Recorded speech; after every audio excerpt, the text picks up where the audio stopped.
तो this is जयति और आप देख रहे हो मॉम्स डायरी, या channel for new age moms. दोस्तों आज का जो हमारा वीडियो है काफ़ी इंपॉर्टेंट टॉपिक पे है, स्पेशली बच्चों से रिलेटेड। बच्चों को सर्दी ज़ुकाम बहुत ज़्यादा जल्दी होती है एंड नॉर्मली ये होना अच्छा होता है। एक तरफ से देखा जाए तो कहा जाता है कि बच्चों को जितना सर्दी ज़ुकाम होता है उससे उनकी इम्यूनिटी ज़्यादा मजबूत होती है। कीटाणुओं से, बीमारियों से लड़ने की उनकी जो शारीरिक क्षमता होती है वो बढ़ती है। सो इसलिए परेशान होने वाली कोई बात नहीं है। सर्दी ज़ुकाम बहुत ही कॉमन सी चीज़ है, लेकिन हमारे बच्चे उस दौरान काफ़ी ज़्यादा परेशान हो जाते हैं। इसलिए हमें कुछ घरेलू उपाय पहले करने चाहिए। जो आप अगर देखोगे, हमें भी जब सर्दी खांसी होती है, हम बड़ों को भी जब सर्दी खांसी होती है, तो सबसे पहले हम घरेलू उपाय करना शुरू करते हैं, राइट। हल्दी वाला दूध पी लिया, या जिंजर डाल के गर्मा गर्म चाय पी लिया, ज़्यादा से ज़्यादा जिंजर डाल के, या जिंजर और हनी यानी अदरक और शहद को पीस के पी लिया। इस तरह की बहुत सारी चीज़ें करने लगते हैं, स्टीम लेना एंड सो ऑन। तो हमें बच्चों को भी पहले घरेलू उपचार में देखना चाहिए। लेकिन रिमेंबर, अगर ये जो अभी उपाय मैं आपको बताने वाली हूँ, ये करने के बाद भी लाइक 1 हफ्ता 10 दिन तक भी अगर बच्चों का सर्दी खांसी नहीं जा रहा है, आपको वो अभी भी फेवरिश लग रहा है, तो प्लीज़ आप डॉक्टर को दिखाएं, क्योंकि अब उनको डॉक्टर की दवाई की ज़रूरत पड़ सकती है, ठीक है। लेकिन शुरुआत में तुरंत दवाई उनको देने की ज़रूरत नहीं है, क्योंकि कोल्ड एंड कफ एक बहुत ही कॉमन प्रॉब्लम है। तो हर चीज़ में उनको दवाई वगैरह देने की ज़रूरत नहीं है। आज के इस वीडियो में हम जिस एज ग्रुप की बात करने वाले हैं वो है न्यूबॉर्न से लेकर बच्चा जब 2-2.5 साल का नहीं होता तब तक। यानी जैसे ही वो नवजात बच्चा जो होता है, 6 महीने तक हम उसको कुछ खिला पिला नहीं सकते, तो उसमें सारे एक्सटर्नल उपचार होंगे और बहुत ही सिंपल वाले उपचार होंगे। और 6 महीने के बाद जब हम उनको खिला पिला पाएंगे, तो यहाँ पे जो हमने उपचार किए हैं एक्सटर्नल वाले, उसी को कंटिन्यू करेंगे और कुछ खाने पीने की चीज़ें ऐड करेंगे, जिसे हम एज अ दवाई उसको दे सकते हैं सर्दी खांसी के दौरान, ठीक है। तो चलिए शुरू करते हैं। मैंने यहाँ पे लिस्ट बनाया हुआ है और वही लिस्ट के साथ मैं आपके साथ शेयर करने वाली हूँ, बिकॉज मैं नहीं चाहती हूँ कि इतनी इंपॉर्टेंट टॉपिक और मैं कोई भी पॉइंट मिस आउट कर दूँ बताते, ठीक है। चलिए पहले जो नया न्यू बॉर्न होता है, नवजात शिशु जिसको कहते हैं, 1 महीने का, 2 महीने का या 2-3 दिन का भी, उसको आप बाहर का कुछ नहीं दे सकते हो। और थोड़ा भी सर्दी ज़ुकाम से ना वो काफ़ी परेशान हो जाता है, वो काफ़ी इरिटेट हो जाता है, एंड हम काफ़ी परेशान होते हैं ये देख के कि वो दूध नहीं पी पा रहा है, या उसको जब वो सांस ले रहा है या दूध पी रहा है तो ऐसे घर घर आवाज़ आ रही है। वो किस लिए? क्योंकि उसके सीने में कफ जम जाता है, गर्दन में कफ जम जाता है। तो इस दौरान आप क्या कर सकते हो? सबसे मेन चीज़ है ऑयल मसाज। दोस्तों कई बार क्या होता है, लोग बोलते हैं बस स्टार्टिंग में ऑयल मसाज करना है, उसके बाद नहीं करना है। लेकिन नहीं, ऑयल मसाज आप जितना रेगुलर कर सको, जितने लंबे समय तक कर सको, उतना आपके बच्चे के लिए फ़ायदेमंद होगा। शिवन्या अभी ऑलमोस्ट 2 साल की होने आई है एंड मैं अभी भी उसको ऑयल मसाज रेगुलरली देती हूँ। एवरी सिंगल डे मैं उसको ऑयल मसाज ज़रूर करती हूँ। तो आपको ये ध्यान रखना, ऑयल मसाज के बहुत सारे फ़ायदे होते हैं। अब अगर सर्दी की बात की जाए तो इसके लिए आप एक स्पेशल तेल आप बनाओगे, जिसका मैंने रेसिपी शेयर किया हुआ है एंड ऑफ द वीडियो, और मैंने पूरा वो आपको प्रिपेयर करके बताया है वो ऑयल। तो आपको उसी तरीके से प्रिपेयर करना है, ठीक है। और अपने बच्चे के सीने में, पीठ पे, हाथ के इस पाम पे, यानी तलवे जिसको हम बोलते हैं, उस पे, पैर के तलवे पे, इस जगह पे आपको बच्चे को अच्छी तरह से वो तेल मलना है, स्पेशली सोते वक्त। क्यों? क्योंकि सोते वक्त वो कवर ज़्यादा अच्छी तरह से कवर्ड रहता है एंड आप फैन वैन आपको ऑन नहीं करना है उस दौरान, ठीक है। बच्चे को हवा नहीं लगनी चाहिए, वरना हम जो तेल लगा रहे हैं उसका साइड इफ़ेक्ट हो सकता है, उसको ज़्यादा ठंड लग सकती है उसकी वजह से। एंड मेक श्योर करना है कि ये तेल का जब आप उनको मसाज अच्छी तरह से कर दो, तब आप उनको बहुत ही अच्छे तरीके से लपेट लो। कॉटन के कपड़े से लपेट दो पूरी तरह से, नहीं तो कॉटन का कपड़ा उसके छाती और पीठ पे अच्छी तरह से बंद करके उसको उसका जो नॉर्मल कपड़ा होता है वो आप पहना सकते हो। लेकिन मेक श्योर करो आपको जो रूम का टेम्परेचर है वो मेंटेन करना है, आपको उसको हवा नहीं लगने देनी है, ठीक है। दूसरी चीज़ होती है ब्रेस्ट फीड। जी हाँ, ब्रेस्ट फीड यानी जो माँ का दूध होता है, उसमें इतने ज़्यादा गुण होते हैं कि वही काफ़ी है आपके बच्चे के बॉडी को इतना स्ट्रॉन्ग बनाने के लिए कि वो बहुत सारी बीमारियों से अकेला फाइट कर सके। आपको किसी एक्सटर्नल मेडिसिन की ज़रूरत ही नहीं पड़ेगी। इसलिए ब्रेस्ट फीड तो आप नॉर्मली कराते ही होगे, तो बच्चे को ब्रेस्ट फीड कराते रहना बहुत ज़रूरी है। 6 महीने तक बच्चे को सिर्फ और सिर्फ आपका ब्रेस्ट फीड देना है, उसको ब्रेस्ट फीड कराना है। 6 महीने के बाद ही पानी या ऊपर का दूध या कुछ भी आप दे सकते हो। 6 महीने तक ना उसको आपको पानी देना है, ना उसको, बहुत सारे लोग शहद चटाने की बात करते हैं। दोस्तों मैं इस आइडिया के कम्प्लीटली खिलाफ हूँ। मैं शहद वगैरह इतने छोटे बच्चे को देना प्रेफर नहीं करती। 1 साल के ऊपर है बच्चा तो थोड़ा बहुत आप दे सकते हो, लाइक उनका खाना मीठा करने के लिए। बट 6 महीने के नीचे के बच्चों के लिए मैं प्रेफर नहीं करती शहद देना, ठीक है। तो आप शहद से प्लीज़ उसको दूर रखो। दूसरा आता है स्टीम। आप बच्चों को स्टीम दे सकते हो। अब या तो स्टीमर के थ्रू जैसे भाप देते हैं क्लिनिक वगैरह में, बच्चों के क्लिनिक वगैरह में वो दे सकते हो, उससे बच्चा काफ़ी इरिटेट हो जाता है। तो एक बहुत ही सिंपल सा मेथड है जो शिवन्या के लिए करते हैं, क्योंकि शिवन्या एक जगह रुकती नहीं है। लाइक जब वो एकदम छोटी भी थी तो भी उसको 3-4 महीने के होती जैसे ही उसने थोड़ा बहुत हिलना शुरू किया, उसको एक जगह रोक पाना बहुत मुश्किल था। तो हम क्या करते थे, जब भी उसे सर्दी खांसी, शिवन्या को सर्दी खांसी थोड़ा ज़्यादा जल्दी होता है लेकिन उतना ही ज़्यादा जल्दी ठीक भी होता है, लेकिन उसको एक आइडिया हमने निकाला था। हमने क्या किया था, बाथरूम में स्टीमर बना दिया था। अब आप बोलोगे कैसे? बहुत सिंपल है। हमने गीज़र ऑन कर दिया था, पानी जब बहुत ज़्यादा गर्म हो गया ना तो हमने पूरा हर जगह से खिड़की दरवाज़ा बाथरूम का जो है वो फुल्ली बंद करके ब्लॉक करके हमने नल ऑन कर दिया था एंड बाल्टी में हमने गर्म पानी भरने दिया था। वो गर्म पानी निकलने की वजह से जो हवा था बाथरूम का वो पूरा का पूरा गर्म हो गया, भाप बन गया। अब जब ये पूरी तरह से भाप बन गया है तब हम शिवन्या को लेके अंदर गए। लाइक मैं शिवन्या को लेके अंदर जाती थी बाथरूम में एंड नल बंद कर देती थी और वो जो भाप रहता था उसमें ही उसके साथ खेलना वगैरह, जिससे 10 मिनट एटलीस्ट वो उस भाप में रहे। इस भाप में रहने से क्या होता है, स्टीम में रहने से क्या होता है, जो कंजेशन हुआ रहता है छाती पे वो पिघलने लगता है, अपने आप पिघल जाता है। इसलिए स्टीम लेना बहुत ज़रूरी है। नहीं तो आप एक काम कैसा भी कर सकते हो, लाइक अगर वो भी आप बाथरूम वाला भी सीन नहीं कर सकते तो आप गर्म पानी में तौलिया को अच्छी तरह से भिगाओ, ठीक है, और उसके बाद उसके सीने पे और उसके पीठ पे हल्के हल्के से पोंछो। बस उसका गर्माहट उसको लगना चाहिए, लेकिन रिमेंबर ज़्यादा गर्म नहीं होना चाहिए प्लीज़, ठीक है।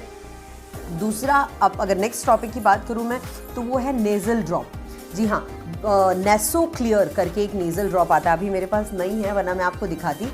वो बहुत ही आपको इजीली किसी भी शॉप में मिल जाता है एंड आई थिंक वो 30 या 40 रुपए का कुछ आता है, ठीक है। तो आप उसको नॉर्मली अपने पास रख सकते हो एंड इट्स नॉट कि जब उसको सर्दी खांसी है तभी आप इसको लगाओ, आप इसको नॉर्मली भी दिनों में लगा सकते हो। उससे क्या होता है, बच्चों का नाक खुल जाता है। स्पेशली जो बहुत ही छोटे बच्चे होते हैं ना, उनका नाक बहुत जल्दी बंद हो जाता है।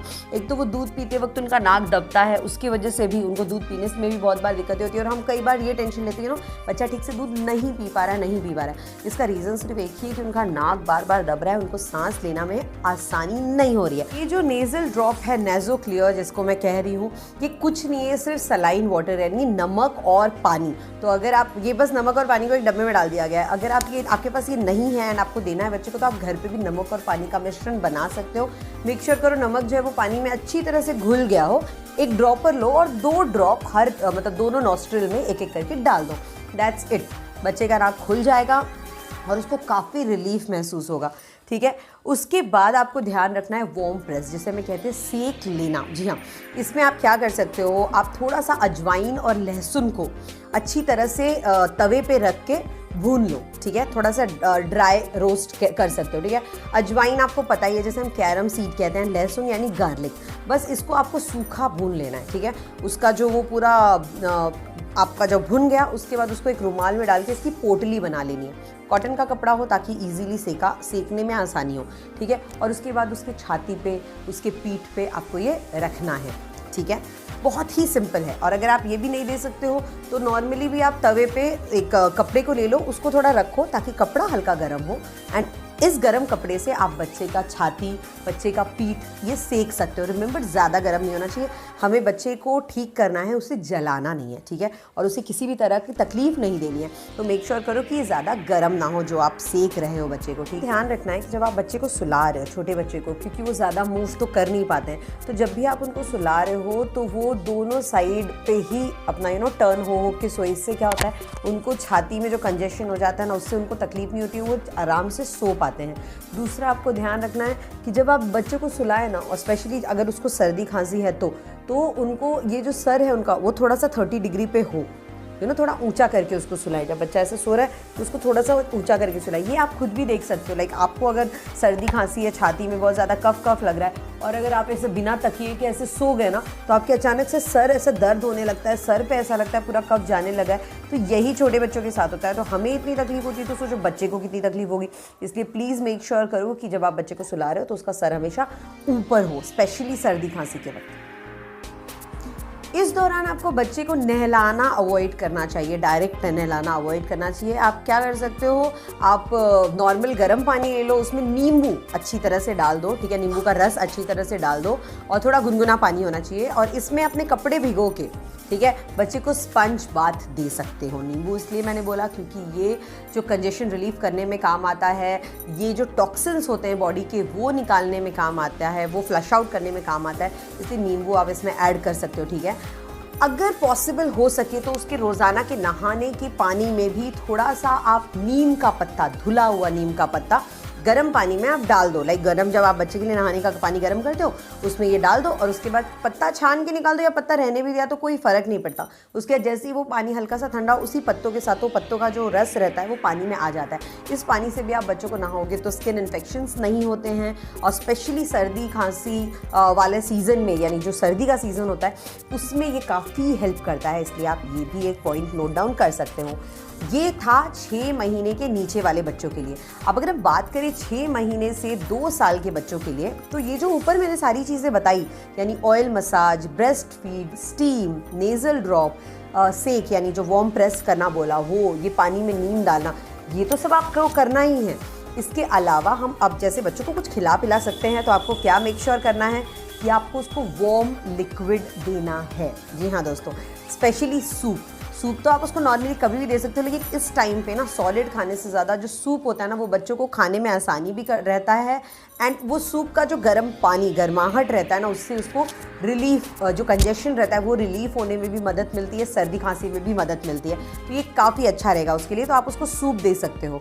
और नेक्स्ट रहेगा जीरा का पानी। अब इसमें क्या करना है, आपको पानी लेना है, उसमें जीरा डालना है, थोड़ा सा जीरा डालना है, ठीक है। जब ये अच्छी तरह से उबल जाए उसको छान के निकाल लेना है, और जब ये हल्का ठंडा हो जाए तो जैसे 2 चम्मच पूरे दिन में आप उसको थर्मस में डाल के रख दो, तो हल्का हल्का गर्म रहेगा। 2 चम्मच दे दिया सुबह या शाम को, इस तरह से 2-2 चम्मच करके हर 3 घंटे में, 4 घंटे में, 2 घंटे में, जैसा भी आपको ठीक लगे आप देते रहे। ये भी काफ़ी ज़्यादा हेल्पफुल रहता है। सो ये था हमारा पूरे सारे टिप्स जो कि आप सर्दी खांसी में बच्चों के लिए यूज़ कर सकते हो। अब देखिए जो रेसिपी मैं आपके साथ शेयर करना चाहती हूँ, सरसों का तेल एक कटोरी में, और गैस को मैंने ऑन कर दिया है। अब ये सरसों का तेल एकदम अच्छी तरह से जब गर्म हो जाएगा, आपको मैं दिखाऊंगी, जब हल्का गुनगुना होने लगेगा तब मैं इसमें डालूंगी लहसुन की कुछ फलियां। अब आप देख सकते हो हल्का गुनगुना हो गया, देखो धुआं आने लगा है। अब मैं क्या करूंगी, इसमें ये लहसुन की फलियां जो है मैंने बीच में से काट के डाल दी। अब आप देख रहे हो वो थोड़ा ब्राउनिश हो रहा है। अब इसमें मुझे क्या करना है, अजवाइन डालना है। हाँ, ये एक चीज देख सकते हो, मैं गैस बंद करके कर रही हूँ। एक बार वो तेल गुनगुना हो गया उसके बाद गैस आपको ऑन करने की जरूरत नहीं। ये मैंने डाला थोड़ा सा अजवाइन, अब बस वो अपने आप पक जाएगा, आपको उसमें गैस चलाने की जरूरत नहीं है, ठीक है। और इसको अब आप आराम से उसको उसी में उसका जो रस है उसको भुनने दीजिए। बेस्ट पार्ट होगा अगर आप इसको ढक दो तो वो अंदर ही अंदर अपना बनाया है। मेक श्योर करो आप इसको हल्का गुनगुना जब रहे तब बच्चों को लगाओ, ज़्यादा गर्म में नहीं लगाना है। आपको इसे बच्चे के छाती पे, पीठ पे, दोनों पाम पे और तलवे पे लगाना है, ठीक है। और इसको मोस्टली आप रात को लगाओ, दिन में भी लगाओ तो चलेगा, लेकिन रिमेंबर लगाने के बाद आप इसको खुली हवा में बच्चे को नहीं छोड़ना है। वैसे तो आपको कोई भी तेल लगाने के बाद या बच्चे को नहलाने के बाद खुली हवा में डायरेक्ट नहीं छोड़ना चाहिए, उनको सर्दी खांसी ज़्यादा पकड़ सकती है। एंड कई बार लोगों को ये कहते हुए सुना है कि तेल लगा के थोड़ी देर ऐसी धूप में छोड़ दो। दोस्तों ऐसा ना करो, क्योंकि जो डायरेक्ट हवा उसके छाती पे लगती है ये उसको बीमार कर सकती है, और अगर बच्चा बार बार बीमार पड़ता है ना तो उसकी जो इम्यूनिटी रहती है वो कमज़ोर पड़ने लगती है, क्योंकि कोई जो नॉर्मली वो बीमार पड़ रहा है नेचुरली, उससे उसकी इम्यूनिटी डेफिनेटली बढ़ेगी। बट अब आप उसको बार बार बीमार करते रहोगे तो बेचारा कितने हद तक लड़ पाएगा, राइट। तो प्लीज़ आप ये करना ज़रा अवॉइड करें। तो ये था हमारा आज का पूरा video. Thank you so much, आपने हमारा वीडियो देखा। आई होप आपको हमारा वीडियो पसंद आया हो। कोई भी क्वेश्चन हो, कुछ भी सजेशन हो या कोई और क्वेश्चन हो तो प्लीज़ आप हमसे हमारे कमेंट बॉक्स में पूछ सकते हो, या तो हमारे फेसबुक पेज, इंस्टाग्राम पेज, या हमें आप मेल भी कर सकते हो at momsdiary@gmail.com। Thank you so much.